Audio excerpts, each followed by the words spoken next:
Hello everyone, welcome to PA Commerce classes. How are you all? I hope you all are doing well. So today I will discuss with you about UNCTAD and SARC. दोनों ही छोटे छोटे topic हैं but important हैं.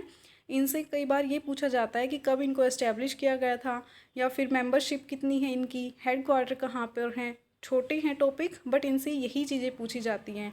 So start करते हैं. What is UNCTAD? UNCTAD was established in 1964 as a permanent intergovernmental body. जो UNCTAD है वो स्टैब्लिश कब किया गया था? 1964 में एक परमानेंट इंटरगवर्नमेंटल बॉडी के तौर पर इसको स्टार्ट किया गया था. ये फॉर्मेशन कब हुआ? 30 दिसंबर 1964. ईयर ज़रूर याद रखना है. मेंबर कितनी हैं? करंटली इसके 195 कंट्रीज़ मेंबर हैं. हेड क्वार्टर कहाँ पर हैं? जेनेवा, स्विट्ज़रलैंड में है. Next one is UNCTAD is the part of United nation. नाम से ही पता चल रहा है United nation conference on trade and development.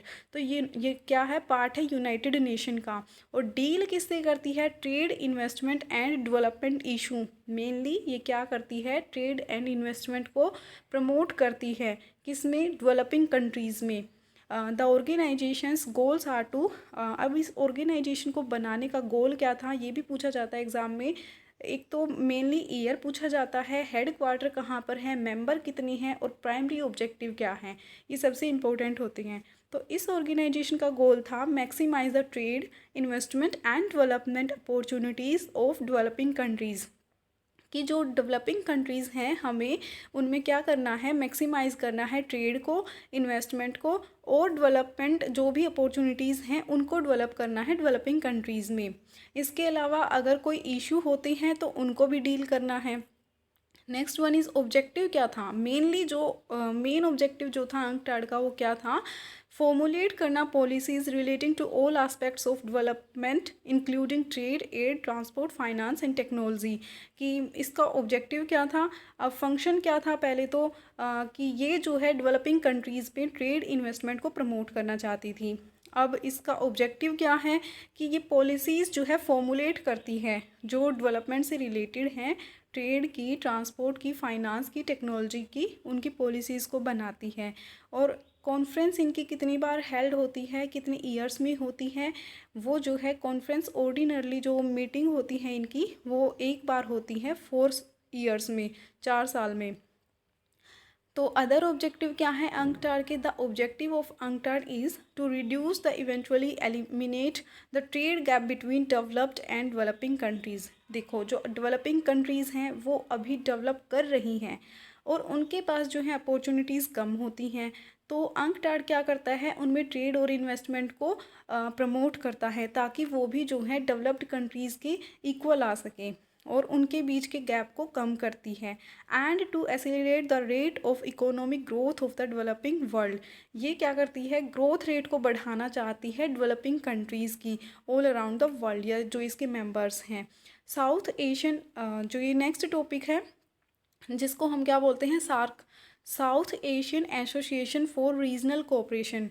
और एब्रीवेशन क्या है इसकी? सार्क. सार्क क्या है? रीजनल इंटर गवर्नमेंटल ऑर्गेनाइजेशन है.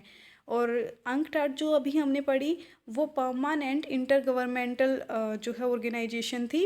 और सार्क जो है रीजनल लेवल की है, ये याद रखना है. And Jio political union of states in south Asia. इसके मेंबर कौन कौन हैं?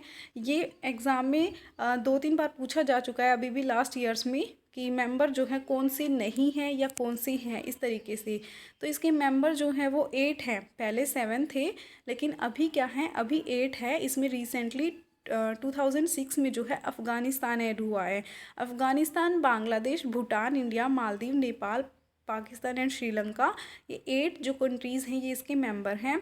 और इसको शॉर्ट ट्रिक क्या है इसको याद रखने की? MBBS pen. MBBS pen means Maldives, Bhutan, Bangladesh, Sri Lanka. P से क्या है? पाकिस्तान. A से अफ़गानिस्तान. I से इंडिया. N से नेपाल. तो इसको याद रखने की शॉर्ट ट्रिक है क्योंकि एग्ज़ाम में या तो ये पूछा जाएगा कि कौन सा इसका मेंबर है जिसमें से 3 रॉन्ग होंगे, एक ठीक होगा, और या फिर ऐसे पूछा जाएगा कि इसमें से कौन से नहीं हैं, तो वो आपको फाइंड आउट करनी है. इसलिए इसको याद रखने की ट्रिक है MBBS पेन. ऑब्जर्वर कंट्रीज़, अब देखो कि एक तो पूछा जाता है कि कौन सी इसके मेंबर हैं या कौन सी इसकी मेंबर कंट्रीज़ नहीं हैं। अब एक बार क्वेश्चन आया था कि कौन सी कंट्री जो है सार्क की ऑब्जर्वर कंट्री नहीं है, जिसमें 4 ऑप्शन गिवन थे। अब सार्क को बनाया कब गया था? 1985 में बनाया गया था। अब रीजन लेवल पर ये क्या करती है? डिसीजन, कलेक्टिव डिसीजन लेती है रीजनल कोऑपरेटिव फ्रेमवर्क के लिए।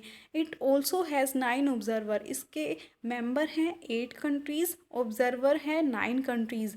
नेम क्या क्या हैं? China, European union, Iran, Republic of Korea, Australia, Japan, Mauritius, Myanmar and USA. जो क्वेश्चन आया था उसमें जो है ये पूछा गया था, 3 उसकी ऑब्जर्वर कंट्रीज़ के नेम थे एंड एक कनाडा का नेम दे रखा था जो कि इसकी ऑब्जर्वर कंट्री नहीं है। तो ये भी आपको लर्न करना है कि कौन सी इसकी ऑब्जर्वर कंट्रीज़ हैं। नेक्स्ट इसमें की पॉइंट्स हैं कि एस्टेब्लिशमेंट कब हुई थी सार्क की? 8 दिसंबर 1985 में। इसमें लास्ट ईयर्स में ये भी क्वेश्चन पूछा गया था कि इसका हेड क्वार्टर कहाँ पर है? काठमांडू में है, नेपाल में है। और एस्टेब्लिशमेंट कब हुई थी ये भी पूछा गया था। मेंबर ट्रिक जो है अभी जो मैंने बताई, उसके मेंबर्स को याद रखने की, कंट्रीज़ को याद रखने की, MBBS पेन है। ऑब्जर्वर कंट्री अगर पूछी जाए कितनी है तो वो 9 है। मेंबर कंट्रीज़ अगर पूछी जाए तो वो 8 हैं। अब एक क्वेश्चन है, currently how many members are in the SAARC organisation. मैंने जस्ट अभी बताया कि जो सार्क है उसमें मेंबर कंट्रीज़ कितनी हैं? 8 हैं, जिनको हम MBBS पेन के नाम से याद रख सकते हैं। एंड नेक्स्ट है, where is the headquarters of the SAARC. अब सार्क का हेड क्वार्टर कहाँ पर है? काठमांडू में है। अंकटाड का जो हेड क्वार्टर है वो कहाँ पर है? उसमें जेनेवा में है। IMF एंड वर्ल्ड बैंक का जो बताया था वो वॉशिंगटन में है। ये छोटे छोटे जो पॉइंट्स हैं यही एग्ज़ाम में पूछे जाते हैं। आई थिंक इससे वीडियो से आपकी हेल्प हुई होगी और इन पॉइंट्स को याद रखना। Thank you so much.